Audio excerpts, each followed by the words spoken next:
They do not want you to think too much.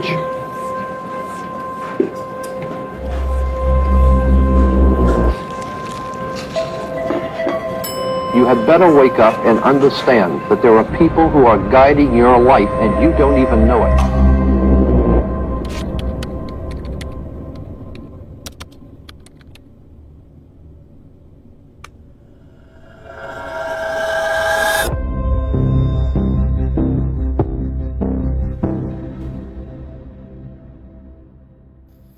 The truth is, you've been brainwashed. And this is how we got here. You see, it all began on the afternoon of January 15th, 1902. A secretive meeting that changed the course of history as we knew it was about to take place in none other, of course, than the Rockefeller townhouse in Manhattan. And the records state that a middle-aged man walked into a meeting room full of lawyers, bureaucrats, and in the presence of one of his closest advisors, signed the deed of trust that formally established an organization that would deeply impact the lives of generations to come.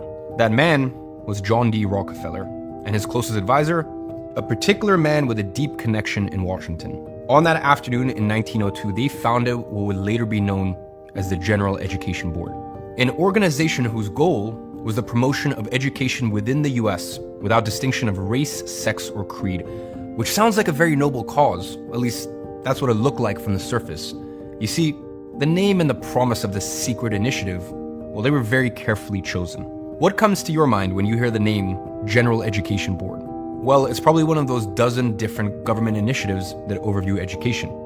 I mean, surely that would be part of the Department of Education. After all, it is the government that handles education, right?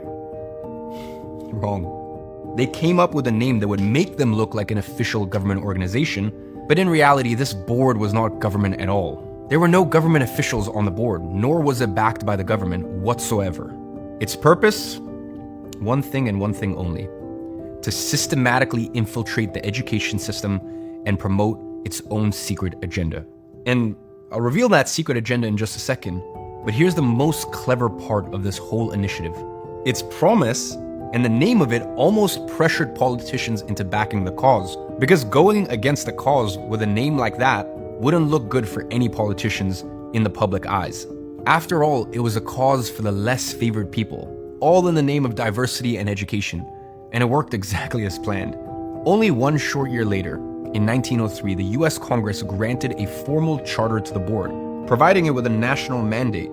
Little did they know that they had just set in motion one of the biggest tales of mass control and manipulation in the history of the world. The idea was simple: to provide free public education to every single child in America. That would create an environment where every single person would have access to the same opportunities and would have a fair start with real chances of achieving success in life. Or at least, that was the idea that they sold to the public. Fast forward to today, and here's where we're at. The people who built the schools were consciously aiming at eradicating the will of the students who were part of the system because they wanted them to be obedient. Now, education at this point is a racket. I mean, most people will never recoup the cost of a college degree. Harvard could afford to pay their $50,000 a year tuition for their 6,000 students. You know for how long? Not 10 years, not 30 years, not 50 years, 120 years for free and not asking for another penny. Over half of recent college graduates are unemployed or underemployed. And the sole reason why colleges are so expensive in the first place is because of the loans themselves. That was their plan all along. The unpayable student debt, the new wave of wokeness invading the floors of universities to Fortune 500 companies, the job crisis, the bullshit corporate agenda, all of it was part of a much bigger plan and a web of hidden interests spun over the course of 300 plus years with one single ultimate objective: eradicating the free will of an entire generation and turning you into a mindless, obedient worker. And those are just the tip of the iceberg of my findings over the last few months. And it really all started with me trying to figure out how this recent woke culture invaded our society across all the social media apps to the biggest initiatives of the biggest investment firms in the world. But what I found was a much bigger story here that's not being told. A very carefully crafted plan. A plan that connected all of these problems together, a plan that has been kept secret for a long time, dating back to over 250 years ago. A plan that, if people were aware of their existence, would rock the foundations of the current system and expose the side of the system that is hidden in the shadows. A plan that is crafted by 3 notorious individuals over the course of 3 centuries and broken down into 4 stages of social conditioning, and how you can implement them to control the masses as you wish. All of it was laid out in the pages of an old book that started to be written in 1763, and you are about to see for the first time what's in the pages of this book.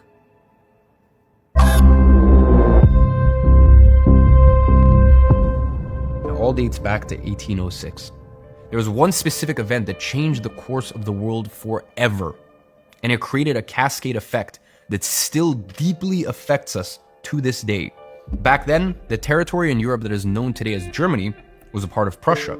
Now, Prussia had somewhat of a fearsome reputation as one of the most powerful armies of Europe, and they managed to quickly expand from Germany and conquer territories of the current-day Poland, Denmark, Belgium, Lithuania, Luxembourg, and even a big chunk of Russia. Now, here's where it gets interesting. In 1806, that was the year that the Prussian Empire faced Napoleon's France during the Napoleonic Wars, and as you may know, that marked the fall of Berlin to the hands of Napoleon, meaning the supposedly unbeatable army of Prussia was defeated. And that put the intellectuals of Prussia in crisis mode. I mean, how could such a better trained army from the feared Prussian Empire lose to Napoleon's weaker forces?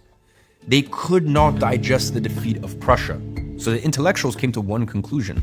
The reason as to why the Prussian army was defeated was because the Prussian soldiers were thinking by themselves in the battlefield. Napoleon's soldiers, on the other hand, were only following orders. Soldiers thinking for themselves was so deadly, it costed Prussia an expensive price. You see, they were forced to sign a peace agreement. They gave away about half of their territory. And they also had to pay very hefty indemnities to France and support their army, which of course ended up creating a lot of economic instability. So they needed to make sure that that would never happen again. And this is where the Conditioning Factory book started to be written. You see, the Prussians planned something that was, quite frankly, ingenious. Evil, but ingenious. You see, the problem was clear. They needed soldiers who followed orders and did as they were told, without ever questioning anything. And what was the way that the Prussians found to do that? Indoctrination. So they created an 8-year education system. The sole purpose of it? To indoctrinate children and teach them to obey, comply, and do as they're told. This newborn education system would teach them to follow orders, to comply without questioning, to respect the authority of their superiors. The Prussian leaders would teach the kids just enough so they could follow orders and be useful to the ones at the top, but not too much that they started thinking for themselves. And I'm going to show you exactly how this new system accomplished that in chapter 3. Now, the system was also the perfect solution to another problem that the Prussian Empire had been facing. You see, a few years earlier, the Prussian Empire had just invaded and conquered a huge part of Poland, which was great, but also created a massive challenge. How would they get the Polish people to accept them as their rulers? I mean, after all, they were their enemies. They were the colonizers. And now they needed to get the very people they were waging war against to give up their Polish roots and accept and embrace the Prussian imperialism. So the Prussians got to one conclusion. You see, the adults were too proud of their Polish roots, and nothing would change their minds. They were simply a lost cause. But the children were different. You see, the children could be indoctrinated into a proud Prussian imperialist. And what better way to do that than brainwash them through their entire childhood? And that is how the Prussian education system was born. And it worked. I mean, kids would come in as bright, creative, enthusiastic children and come out as obedient, mindless, and not capable of thinking for themselves. And most importantly, convinced that the king is just and his decisions should never be questioned. And these kids, well, they made for perfect soldiers. And after only a few short years, the masses had no independent thinking left inside of them. And that was the Prussian model of obedience. And it was the first chapter of what I like to call the Conditioning Factory. And I'll explain in detail what I mean by that over the next few chapters. Because, and I know this is hard to believe, it gets so much worse.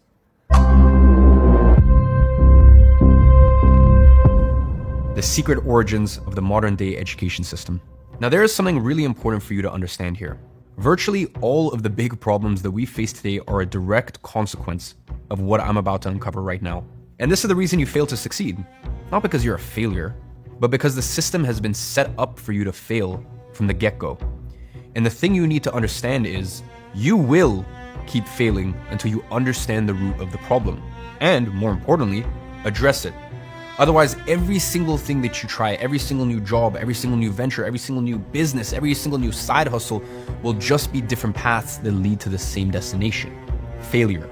And you might think that if you are not currently in college, or if you dropped out of school, this doesn't really apply to you. And that is another way that they keep you indoctrinated. Because listen, you may have skipped a few steps of their indoctrination plan, but at the end of the day, if you follow the traditional path and end up in some soulless corporate career, then you're still a part of their system, because it goes way beyond the education system itself. And I'm gonna show you exactly how in the next chapters.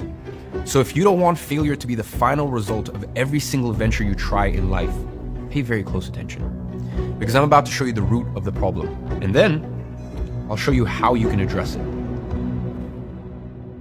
I should reply that the very recognition of and reliance upon free will in the pupil is the first mistake of the old system. You have to remember that the reason the Prussian created its education system in the first place is because they believed that individuals who had free will were a threat to their imperialist regime. They imposed risk to the system. The Prussian intellectuals saw free will of their people as the #1 risk to their empire. And all of this hatred towards free will derives from the school of thought of one single philosopher. One philosopher in particular who was the biggest influence to the Prussian education system. This guy was responsible for turning their system into a conditioning factory that strips citizens of their free will and turns them into obedient and mindless citizens. He went by the name of Johann Gottlieb Fichte. And here's what he envisioned for their education system. In his own words, Education should aim at destroying free will so that after pupils are thus schooled, they will be incapable throughout the rest of their lives of thinking or acting otherwise than as their schoolmasters would have wished. When this technique has been perfected, every government that has been in charge of education for more than one generation will be able to control its subjects securely without the need of armies or policemen. he has literally written that down in his books. And notice how from the get-go, the system was built with the interest of its creators in mind, rather than the interest of the students that go through the systems themselves. And you'll soon see how this is a very common theme that repeats many times. But before that, I ask you the question, what are the odds that someone going through a system built on these principles and turning out to be successful in life, becoming a free, independent individual, how more likely are they to turn into a mere product of the system? Very likely. Now, you probably don't even suspect it, but if you're watching this, chances are you went through this system yourself. 1843. That was a very pivotal year that set the foundation for the modern-day education system. Enter a man that goes by the name Horace Mann.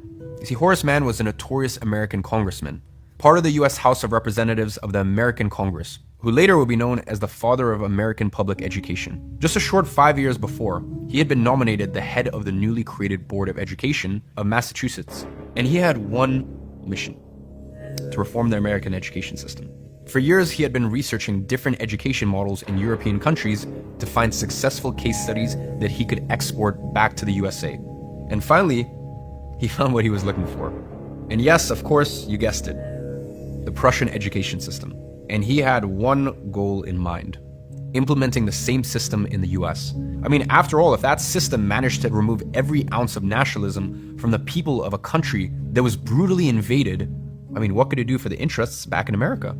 Well, it's definitely easy to say that Horace Mann had big plans for the newly discovered conditioning factory, education system. And he was so impressed with the results that the Prussians were getting that he decided to personally travel to Germany with a board of educators.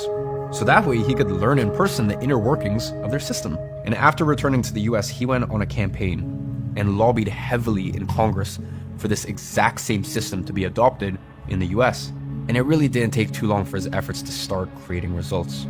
Over the next 3 decades, multiple American dignitaries traveled to Germany to get degrees directly from the Prussian system. They would then come back to the US and staff the universities and schools across the country. And by the 1900s, all of the PhDs in the US were trained in Prussia. In just a few short years, Horace had the system streamlined. He had the people in place, he had the funding from the government, and the support from the public who backed his noble idea of making education public, widely available.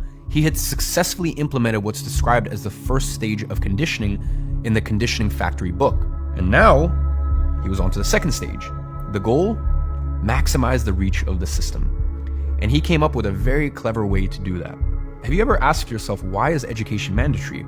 Well, Horace is to blame for that too. His 10th annual report in 1846 led to the first state law that made it mandatory for kids to attend school in the state of Massachusetts. So now you have two options. You either give your children to the government to let them indoctrinate them with their ideals, or the second option is you get thrown into jail.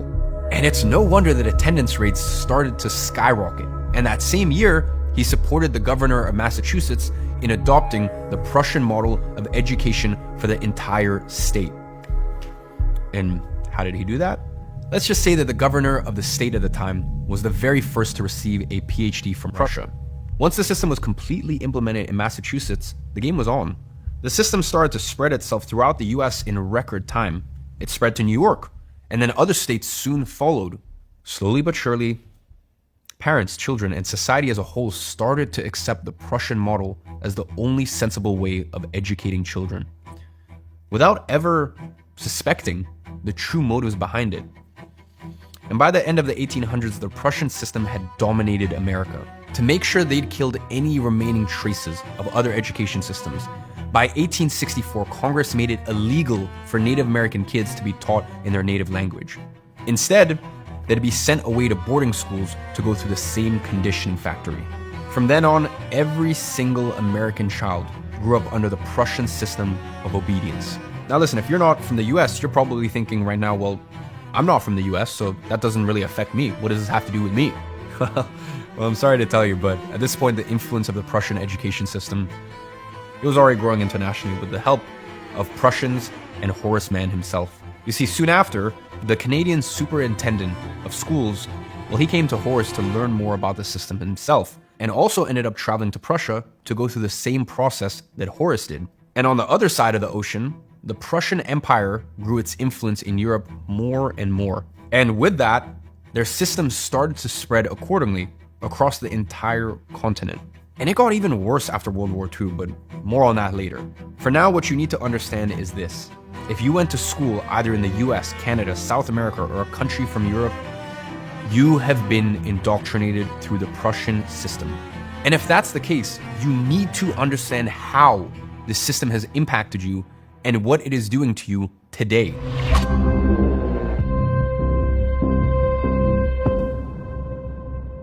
Let's go back to our favorite Prussian philosopher, Johann Gottlieb Fichte. The new education must consist essentially in this, that it completely destroys freedom of will in the soil which it undertakes to cultivate, and produces on the contrary strict necessity in the decisions of the will, the opposite being impossible.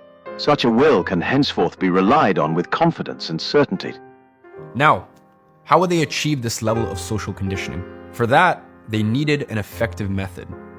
Well, turns out that Johann not only developed the philosophy behind the Prussian education system, but he also developed the method through which it would accomplish his goal of destroying the free will of students and making them lifelong slaves of their schoolmasters. Combined, John Locke's view that the human mind at birth is a blank slate, and Rousseau's ideas on how to write on that blank slate, he established a scientific method on how to indoctrinate children and strip them of their free will. And the method consisted of, first, carefully choosing the subjects that students must learn, what they should think about and for how long, instead of allowing them to discover what they like and are naturally talented at. Standardized books that would have students believing the sides of history and philosophy that was most convenient to the state's interests. Then, they would also standardize testing across all schools and made sure that the right answers were the answers that they wanted to hear from the students. In case the students were thinking for themselves instead of thinking how the system wanted them to think, they'd simply get punished through their grades. And talking about punishing, they'd also punish children who misbehave. The entire system was set in a way to enforce discipline and obedience. Children would have to ask for permission to talk, to drink water, and to go to the bathroom, to stand up, to do anything. And I'm not sure if you've noticed this, but they purposely made the schools look like prisons. That's why they put the children sitting in rows. That's why they had alarm bells. That's why they had strict timings for classes and intervals. Had children in classes based on age groups, as well as have the children listening to what a teacher says with little to no interaction. And a very important part of the method as well was having the teachers themselves not realizing that what they were doing was indoctrinating the youth. You see, from the teacher's perspective, they're just doing their job by educating the youth. And most importantly, having a time-intensive curriculum that took the children away from their families for majority of the day, lowering their family time to a minimum. So that way that the families wouldn't have a chance to teach them their own values. And they would learn their values the way the system wanted them to instead. Now let me ask you something. How oddly similar is this system to the one that we have across the world today? How many of those things have you experienced yourself when you were in school? And this is why I'm telling you, this is not a mere coincidence. And it all comes from the three secret figures who wrote the book on how to create a conditioning factory and turn free individuals into obedient, mindless factory workers. Johann himself.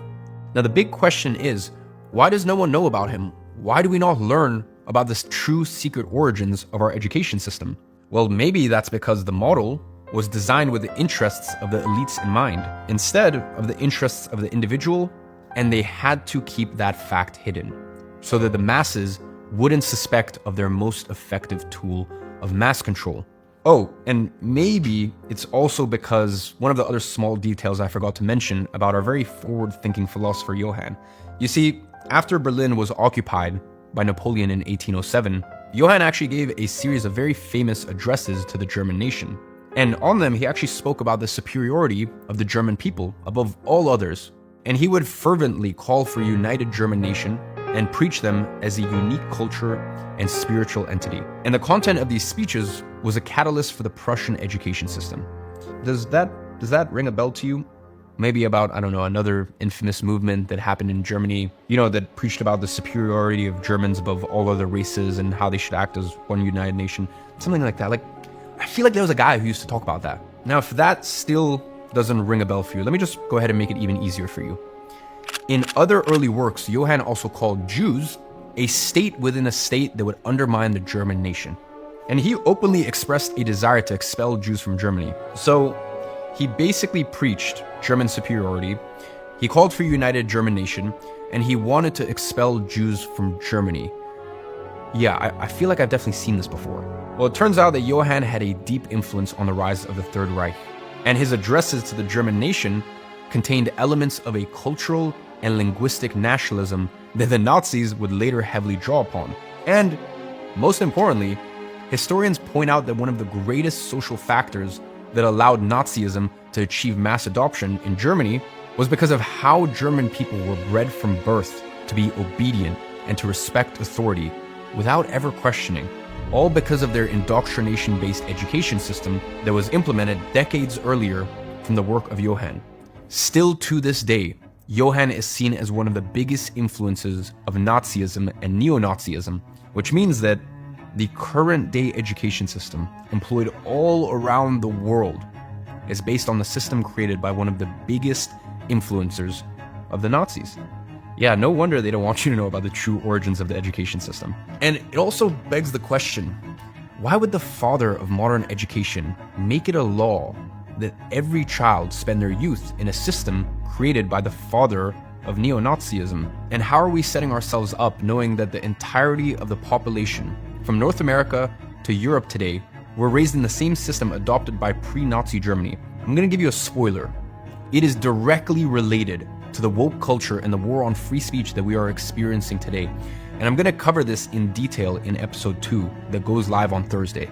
Now, are you convinced yet that the education system you went through was never actually created to make you a critical thinker and a free, successful individual, but rather turn you into a brainwashed prisoner of the system? If not, don't worry, this is still just the tip of the iceberg. It gets so much worse. You see, this system wasn't complete yet. Despite the efforts of Horace Mann, he never managed to push America to stage 2 of conditioning. You see, at this point, America and the other countries that had recently implemented the Prussian model, well, they were still in stage 1 of conditioning. They obeyed and believed everything that their government would say, meaning their free will was already gone, which was wonderful for the government itself, but not everyone was completely happy with it. That's because the recent Industrial Revolution had caused a shift in powers. The government wasn't the biggest man on the block anymore. America had new kings that quickly ascended to the positions of power. These were the corporate titans, and one in particular had a big need that he wanted to fulfill: John D. Rockefeller. You see, at the time, his oil empire was growing so much that his biggest bottleneck was one thing and one thing only: factory workers. He needed a herd of mindless, obedient workers to work in oil rigs, extraction, transportation, refineries, etc. And he saw in the Prussian education system the perfect opportunity to create that much-needed herd of mindless, obedient factory workers to slave away for his empire. He too had read the Conditioning Factory book on how to turn regular people into products of the system. And he noticed that Horace Mann had missed a few key steps that, if were implemented, would create the exact type of brainwashed workers that he needed. The biggest one was the public education system that Horace had implemented still didn't have a standard curriculum to follow. And that was one of the key pillars for the Prussian model. And in Rockefeller's mind, the deal was simple. The kids weren't learning anything that were of any use in any oil refinery, mine, or factory. It didn't matter how obedient the masses were if they couldn't work in his oil empire to expand his operations further. So Rockefeller also saw the need of indoctrinating the American population into the narrative that work would set them free. This way, they had a reason, something to work for. Their life would now have meaning. So what did Rockefeller do? He came up with a plan to infiltrate and take over control over the public education system. And he teamed up with one of his closest advisors, Frederick T. Gates, to turn that plan into reality. And this is how we go back to the meeting from the beginning of the episode. The plan they had was simple yet very effective. Create a board that sounded like an official government board for education, get the board officially approved by the government, and then push the agenda of promoting education without the distinction of race, sex, or creed, in order to get the government funding and approval to massively scale the school network, and then instill in the masses the idea that only work could set them free. And in order to get a high-paying job, they needed education. And here's the plan in Frederick's own words. In our dream, we have limitless resources, and the people yield themselves with perfect docility to our molding hand. We shall not try to make these people or any of their children into philosophers or men of learning or men of science. We're not to raise up among them authors, orators, poets, or men of letters. We shall not search for embryo great artists, painters, musicians, nor will cherish even the humbler ambition to raise up from among them lawyers, doctors, preachers, statesmen, of whom we now have ample supply. And that plan is what led to the creation of the General Board of Education, as I mentioned at the beginning of the video. By 1903, Rockefeller and Gates had successfully secured the government approval for their board, alongside $3.5 billion in funding to build thousands of schools across the country. In a few short years, this absolutely transformed the amount of schools in the United States of America. And after that, every new generation would go to school ready to learn and become critical thinkers, only to come out of school as an obedient factory worker with no big aspirations. Workers who are perfectly happy working a factory job with no prospect of ever being truly free in their life. I mean, after all, they believed that only work could set them free. And that's what they were doing, turning you into a product of the system. Someone who gets treated like a product that at the end of the day can be easily replaced. That will never do more than what it was manufactured to do, and that has an expiry date.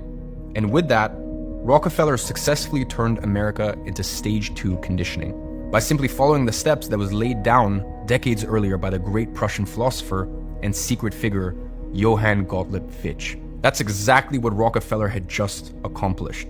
And that's how John D. Rockefeller himself also wrote his name as co-author of the Conditioning Factory book and became the third secret figure that created the modern day education system. Or conditioning factory, should I say. Soon enough, other industry tycoons were jumping into the education ship.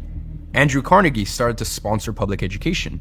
I mean, he too needed more machine workers, engineers, mine operators, railroad workers, repairmen, the list goes on. You know who else jumped on this bandwagon? Ford himself.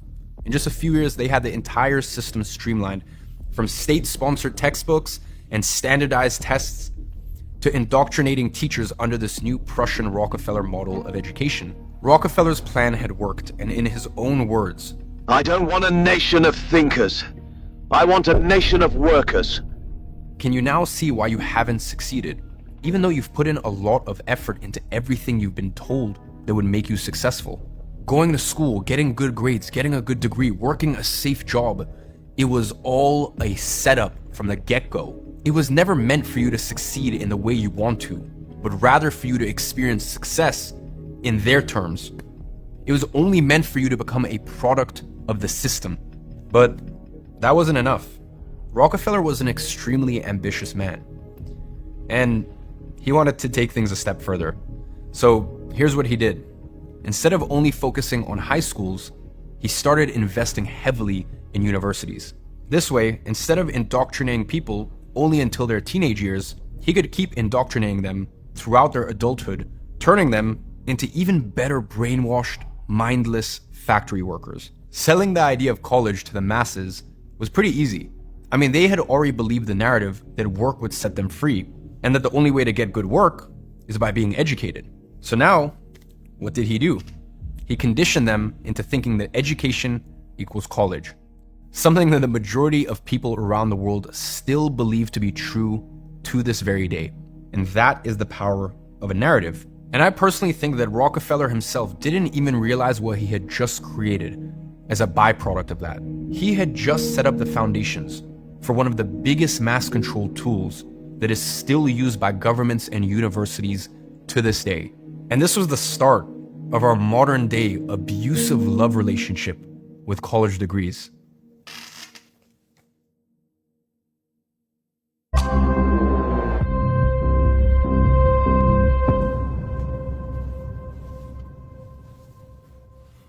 (1957), one of the most iconic moments of the Cold War had just unraveled. You see, Russia launched the first man-made satellite to the orbit of the Earth with Sputnik 1. And this had very big consequences to the Americans. Why? Because it meant that using the same technology, Russia could potentially launch nuclear rockets into American territory. So American politicians came to one conclusion: if America wanted to win the war, then they needed more college grads to build such technologies. And factory workers weren't enough now. They needed highly specialized engineers, but the problem was, even though tuition was way cheaper than it is today, it was still expensive to the standards of the time.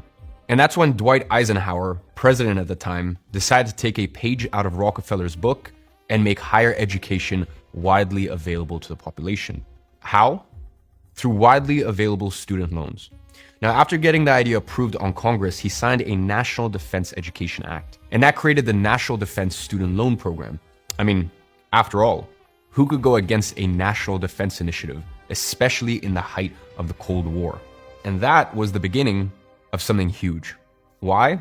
Because all universities realized something. With the right approach to this, they would never have to worry about money ever again, because the government was willing to spend an unlimited amount of money on them.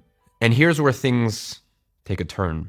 You see, after a few years, the government had broken through $100 billion in student loans, which would be equivalent to $1 trillion today. And that presented the government with a little bit of a problem. They started to question for how long would this be sustainable, knowing that students would only be paying this back 4 years later and in small portions over multiple years. So they decided to do something. They asked the bankers for help. And that was the nail in the coffin, because they had just pushed America into stage 3 conditioning. How? Through the modern student loan system. In 1965, Congress passed something called the Higher Education Act, and it basically got almost every single student a guaranteed loan. And how did they do that? Through federal guaranteed loans. The government set up guarantee agencies that would guarantee the loans made by banks were always paid back. And what you really need to understand is how they made that happen. The banks would give out the student loans just as normal, but here's where the twist is. For every single student loan that the bank gave out, the government would give around 80% of the total value of the loan to a guarantee agency. Then, if a student didn't pay back their loan, the government agency would buy the loan from the bank and attempt to collect on it. So this really shifted the risk of the default from the banks to the guarantee agencies. But the weird thing is that the guarantee agencies were also guaranteed. And that's because the federal government agreed to reimburse the guarantee agencies for 90% or more of the loans that they couldn't collect. Now, this created a very interesting situation because kids had access to money that wasn't theirs. So they were willing to spend it no matter what the price was. And if the kid drops out, the government is still gonna pay the bill. Meaning that there was no risk for universities. And they knew that, which also meant that no matter how much they raised tuition, the government would still pay it off because they had the goal of making America the most educated country in the world.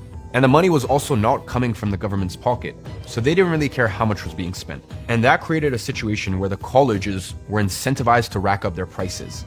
So what did colleges do? They started to rack it up. In the 60s alone, they increased tuition 30% above inflation. And this led to a snowball effect. Colleges started expanding to be able to accommodate more and more students, which really created a self-fulfilling cycle. More students would apply to college, so the colleges raised their tuition. And with higher tuition, more students needed loans. Now, the more loans they gave out, the more money the lenders make off of you. And that turned the entire conditioning system to a whole new level. Now they were able to indoctrinate you through your entire childhood, create a herd of mindless, obedient factory workers through college, and also make hundreds of thousands of dollars off of every single student throughout the entire indoctrination process. They had finally managed to implement something that not even the Prussians managed to do. Stage 3 conditioning. They brainwash you. Then they make you a product of the system. And to top it all off, they make you pay copious amounts of money to do so. I mean, listen, if you think about it, that's even better than slavery because at the end of the day, slaves don't pay you. Students, on the other hand, they pay you for that privilege. And here's the most interesting part about the entire loan system. The loans themselves became the reason as to why people needed loans in the first place. Because the loans are why colleges are so expensive. So now, you needed a loan to go to college. But without the loan, tuition would have just stayed the same. I mean, you can clearly see it by first looking at how steady tuition used to be before student loans were widely available. Now, look at the increase in tuition rates after they became widely available. And now compare them to how much the inflation rate and income increased during that same period. And you can see how this created a vicious cycle of the average citizen not being able to afford tuition to send their kids to college because tuitions have grown 1,200%. While their salaries only grew a fraction of that. Then, that causes the need for student loans, which in turn makes colleges even more expensive. It is a never-ending cycle to make even more money off of your back. Colleges have turned into a money-making machine for the administrators, the debtors, the bankers, and the board members. Some people even call it history's biggest scam. And just so you really understand, I want to put it into perspective just how much money colleges truly have. Here's how much money some of the biggest companies in the world have in their cash and short-term investment balance. McDonald's, $1.6 billion. Starbucks, $3.2 billion. Disney, $11.5 billion. Coca-Cola, $15.7 billion. Meta, $53.4 billion. Now let's take a look at how much the top 10 private universities just in the US alone have in their endowments. Washington University, $12 billion. The bottom of our list here already has 10 times more than McDonald's and 3 times more than Starbucks. Columbia University, $13 billion, more than Disney, by the way. Northwestern University, $14 billion. University of Notre Dame, $16 billion, which, by the way, is the same as Coca-Cola. University of Pennsylvania, $20 billion. MIT, $24 billion. Princeton University, $35 billion. Stanford University, $36 billion. Yale University, $41 billion. Harvard University, $49 billion. Harvard has more cash than most Fortune 500 companies. And just in the US alone, there's over 130 universities with more than $1 billion in their endowments. And coincidence or not, the one with the highest amount per student, you guessed it, the Rockefeller University, who has over $35 million in their reserves for every single student in their university. I mean, what else could you expect from the family of the man that quite literally created this entire system, right? Now, how do these universities make that much money, you may ask? Is it all from tuitions? And here's where things get a little fishy. You see, if you check their financial reports, tuition only amounts to around 20% of their yearly revenue. And that seems quite odd, doesn't it? I mean, how else would a university make that much money? Well, they have another 10% that they make from federal-sponsored researches, meaning, by the way, that if you're a taxpayer, you are paying them directly out of your pocket. But that's not the interesting part. The interesting part is that if you were to look at Harvard's financials from 2022, you would see that the biggest chunk of their revenue comes from philanthropy, 45% to be exact. But if you dig a little bit deeper, you're going to see that almost all of the money under philanthropy, that comes from something called the net endowment distribution. Now, you probably know this, but universities don't pay any taxes. I mean, after all, they're not a for-profit organization, right? All they do is create critical thinking citizens and improve the quality of the population. Yeah, we both know that those two couldn't be further from the truth. Here's the thing. Once universities start to really rack up student loans, they start to just have a lot of cash laying around. And I mean, a lot.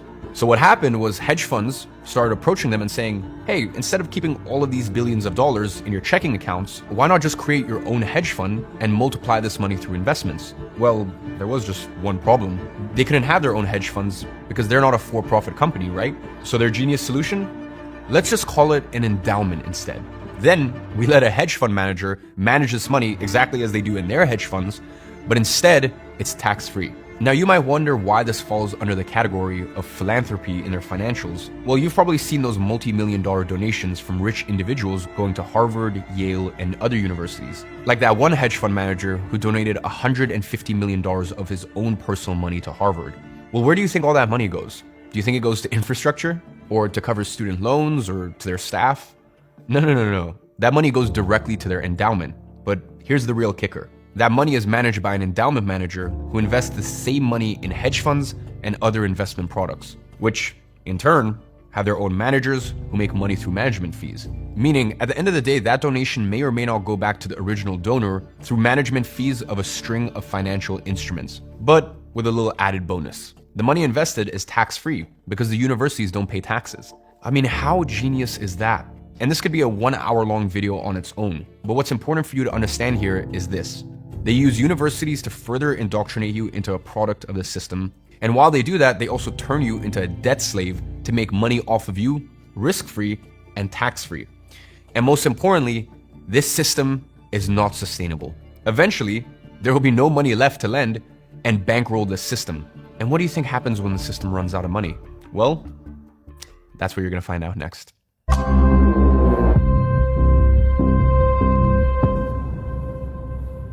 2023, and finally we get to what's happening today. Today, for every dollar the government loan through student loans, tuition goes up by 60 cents.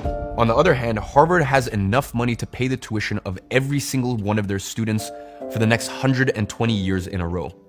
So that begs the question, why do they still make their students get into hundreds of thousands of dollars in debt to get a college degree? And it's also a very well-known fact that 60% of graduates today won't be able to pay back their student loans. If that is the case, why are the government and banks still lending this money? And most importantly, what happens when the majority of the students don't pay back their loans? Looking at the price increase in tuition over the last few decades and comparing to how quickly it grows compared to inflation, income, and all other metrics, I can only come to one conclusion. This is unsustainable.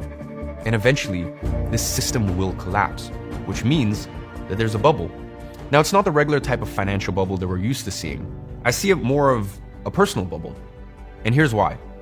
The job market has changed. It's not dominated by a few titan companies anymore. The internet has really democratized the game to a certain extent.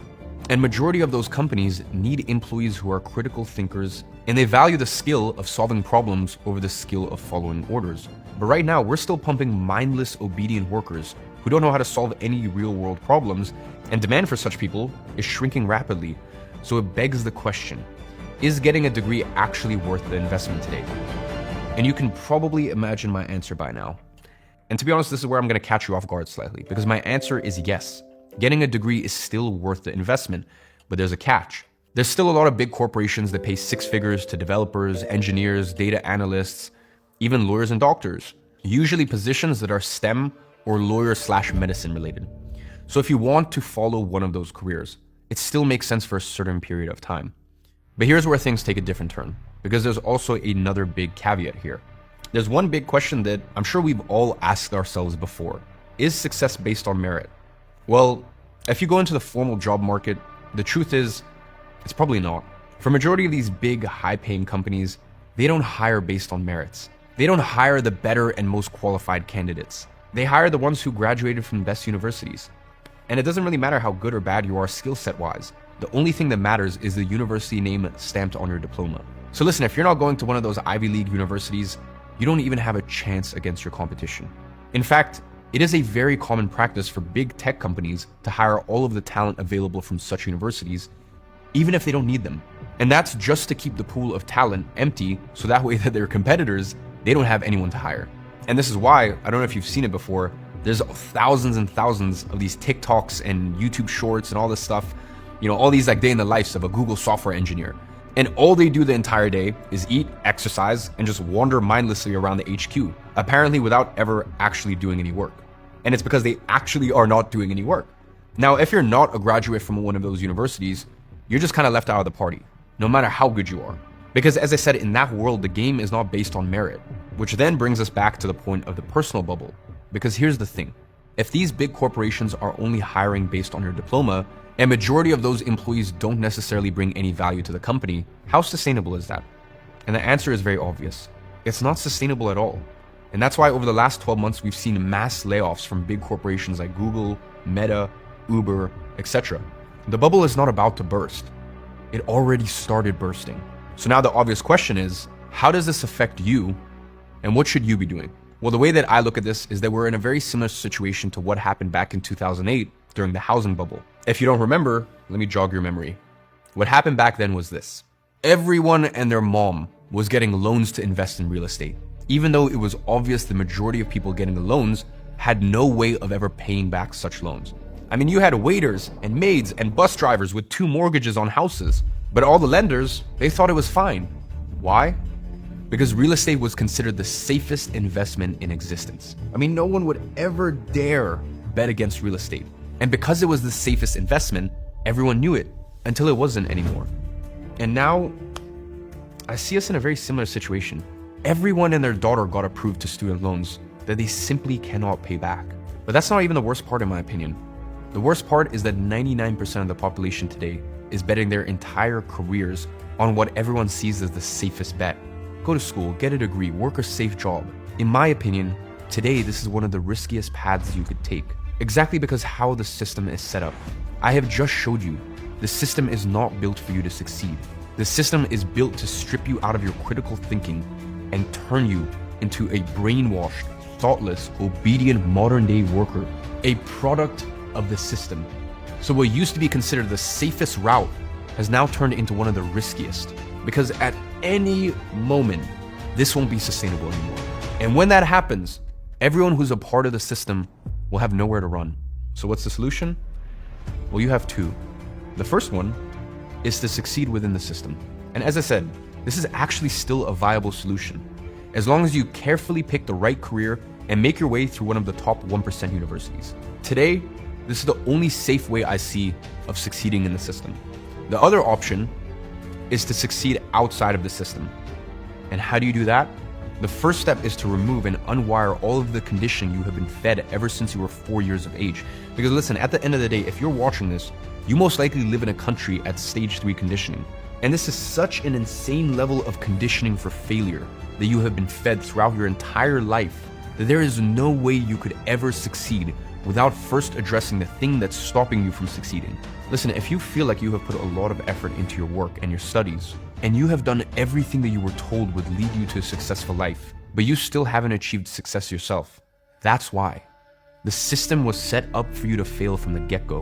And all of the conditioning you've been fed growing up is like a 100-foot wall in your way to success. And if you don't remove this wall from your way, you're gonna keep bumping your head on it mindlessly for as long as the wall is still there. It is only once you remove this that you can truly experience success in life. The people who can unwire all of the social conditioning that they have been fed from the conditioning factory and manage to succeed outside of the system is someone who I call an outsider. Now, if succeeding in life and truly becoming free as an individual is something that you aspire for in your life, then the question you should be asking is, how do I become an outsider myself? And the answer is actually quite simple, because the path to becoming an outsider has already been written, tested, and proven a long time ago, long before the Prussian education system became a thing. You see, the Prussian education system dates back to the late 1700s, and humans were around long before that, thousands of years before that. And so was education. I mean, education didn't start in the late 1700s. It started centuries before that. And here's the thing, The ideals and principles that education was originally built upon were the ideals that make a successful, critical thinking, free individual. They were the ideals that created some of the most brilliant individuals and brightest minds the world has ever seen. We're talking Plato, Aristotle, Alexander the Great, Leonardo da Vinci, Shakespeare, Marcus Aurelius, Socrates. They all learned and followed these principles and ideals. Principles that can still be applied to this day. And they all became outsiders in their own fields of work. And what I found out is that there are 5 specific principles all of these great individuals followed to become some of the most successful individuals to ever step foot on this earth. And those 5 lost principles are documented and have been lost in ancient writings that date back to 700 BC, which the conditioning factory has purposely tried to suppress and hide from you. Why? Because just like there is a step-by-step book that the elites followed to indoctrinate you, turn you into a mindless factory worker, and keep you a product of the system, there's also a step-by-step that teaches you how to become a truly free, successful individual. The content in these ancient writings hold the secret to breaking free of decades of indoctrination that the system has injected into your brain. The same secrets that the brightest minds in the world used throughout history to make breakthrough scientific discoveries that changed the world, created the biggest empires the human race has ever seen, and most importantly, become critical thinkers that achieved success and freedom in their own ways. And what you need to do if you want to succeed today is rescue those principles that are described in detail in these ancient writings. And this is why this event is called The Rescue. My mission here is to help rescue these 5 long-lost principles that were the foundations to the greatest breakthroughs humanity has ever experienced. So, with all of that being said, the question now is, do you want to know what are the 5 lost principles in these ancient writings? You will, but not today. You're not ready for it yet. You see, in order for you to be ready, you have to complete a mission. That's because these principles will only make sense if you apply what you have learned today. So, here's what I need you to do. I know that when I tell people about the indoctrination factory and explain that they've conditioned them to think in a certain way, well, a lot of people are very skeptical about that. So, I don't want you to take my word for this. I want you to ask yourself a few questions. And then based on the answers of those questions, you choose what you want to believe in. Do this right now if you are the person who is serious about success or you just want to prove me wrong. Grab a pen and paper and let's go through these questions. The first question, are you afraid of renouncing on the formal path? Whether that be dropping out of college or quitting your current job, even if you know that deep down in your heart, that's what you want. Really think about this. Now, if you're afraid of it, where do you think that this fear comes from? I mean, after all, you have seen people succeeding outside of the formal path time and time again, yet you're still afraid to take the leap. So why is that? Now, my next question is, do you subconsciously think that following the formal path is your only choice? You know, your only chance at not ending up homeless on the streets? And my follow-up question is that if that fear is that intense, where do you think that comes from? Do you think it's something rational or a disbelief that has been seeded into your brain by the people around you? Maybe your parents, maybe your teachers, maybe your peers. Now I have a few more questions for you to think about, but you can find them inside of the WhatsApp group for the rescue. The link for it is in the description of this video. Now inside the file, you're also going to find space to answer those questions because I want you to actually write down your answers. Because this is the only way that you'll truly think about your answers. And then on Thursday at 5 p.m. UK, once you're ready, I'm going to reveal the 5 lost principles hidden in the ancient writings. So make sure to mark your calendar and come back with your missions completed. And with that, I'll see you on Thursday. This is The Rescue.